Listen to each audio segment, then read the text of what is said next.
بسم اللہ الرحمن الرحیم۔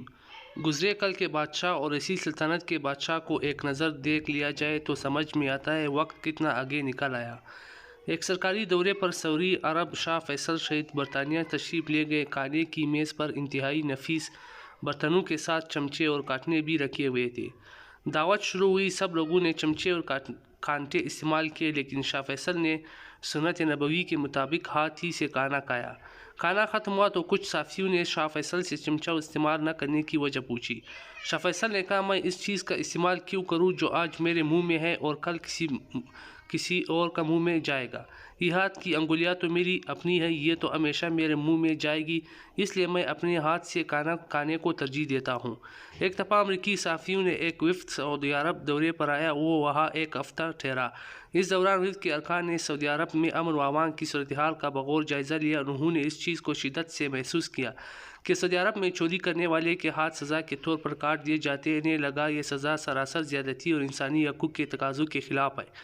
وفد کو یہ بھی معلوم ہوا کہ دائرۂ جرائم مجرموں کو سرعام کوڑوں کی سزا دی جاتی ہے۔ امریکہ میں تو ایسی سزاؤں کا تصور بھی نہیں تھا۔ وفد کی ملاقات شاہ فیصل سے بھی طے تھی۔ ملاقات کے دوران ایک صحافی نے شاہ فیصل سے ان سزاؤں کا ذکر کیا کہ اتنی سخت سزائیں آپ نے کیوں نافذ کر رکھی ہے؟ یہ تو سراسر انسانی حقوق کے خلاف ہے۔ صحافی کے اس چبھتے سوال سے شاہ فیصل کے چہرے پر کوئی شگن دیکھنے میں نہ آئی، بلکہ انہوں نے اس صحافی کی بات کو تحمل سے سنا۔ جب وہ صحافی اپنی بات مکمل کر چکا تو شاہ فیصل چند سیکنڈ خاموش رہے۔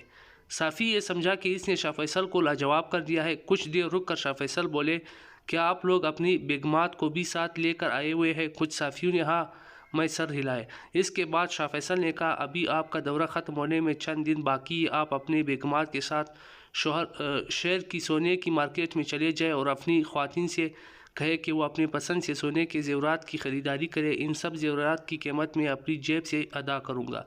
اس کے بعد وہ زیورات پہن کر آپ سعودی عرب کے بازاروں اور گلیوں میں آزادانہ گھومے پھرے۔ ان کے زیورات کی طرف کوئی میل آنکھ سے بھی دیکھ نہیں پائے گا۔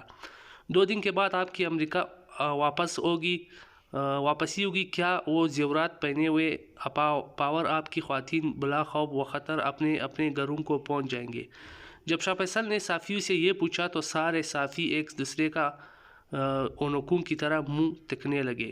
شاہ فیصل نے دوبارہ پوچھا تو چند صحافیوں نے کہا، بلا خوف و خطر ایئرپورٹ سے نکل کر گھر پہنچنا تو درکنار، ہم ایئرپورٹ سے باہر قدم بھی نہیں رکھ سکتے۔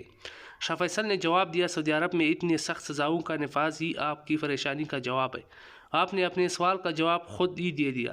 عربوں کی اسرائیل کے ساتھ 1973 میں لڑائی گئی مشہور زمانہ جنگ یوم کفور میں امریکہ اگر واپس پردہ اسرائیل کی امداد نہ کرتا تو مورخین لکھتے ہیں کہ فلسطین کا مسئلہ حل ہو چکا ہوتا۔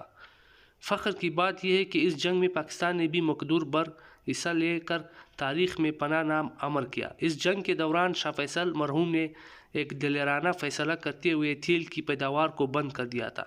ان کا یہ مشہور قول، ہمارے آباء و اجداد نے اپنی زندگیاں دودھ اور کھجور کھا کر گزاری تھی، آج اگر ہمیں بھی ایسا کرنا پڑ جاتا ہے تو کوئی فرق نہیں پڑے گا۔ اپنی ایک علیحدہ ہی تاریخ رکھتا ہے۔ شاہ فیصل مرحوم کا یہ فیصلہ امریکہ کے لیے ایک کاری ضرب کی حیثیت رکھتا تھا، جس کو تبدیل کرنے کی ہر امریکی تدبیر ناکام ہو رہی تھی۔ امریکی وزیر خارجہ کسنجر نے شاہ فیصل مرحوم سے 1973 میں اسی سلسلے میں جدہ میں ایک ملاقات کی۔ تیل کی پیداوار کو دوبارہ شروع کرنے میں قائل کرنے کی ناکامی کے بعد کسنجر نے گفتگو کو ایک جذباتی موڑ دینے کی کوشش کرتے ہوئے شاہ فیصل مرحوم سے کہا کہ اے معزز بادشاہ، میرا جہاز ایندھن نہ ہونے کے سبب آپ کے ہوائی اڈے پر ناکارہ کھڑا ہے، کیا آپ اس میں تیل بھرنے کا حکم نہیں دیں گے؟ دیکھ لیجئے، میں آپ کو اس کی ہر قسم کی قیمت ادا کرنے کے لیے تیار بیٹھا۔ کسنجر خود لکھتا ہے کہ میری اس بات سے ملک فیصل مرحوم کے چہرے پر کسی قسم کی کوئی مسکراہٹ تک نہ آئی، سوائے اس کے کہ انہوں نے اپنا جذبات سے عاری چہرہ اٹھا کر میری طرف دیکھا اور کہا، میں ایک عمر رسیدہ اور ضعیف آدمی ہوں، میری ایک ہی خواہش ہے کہ مرنے سے پہلے مسجد اقصیٰ میں نماز کی 2 رکعتیں پڑھ لوں۔ میری اس خواہش کو پورا کرنے میں تم میری کوئی مدد کر سکتے ہو؟ جزاک اللہ۔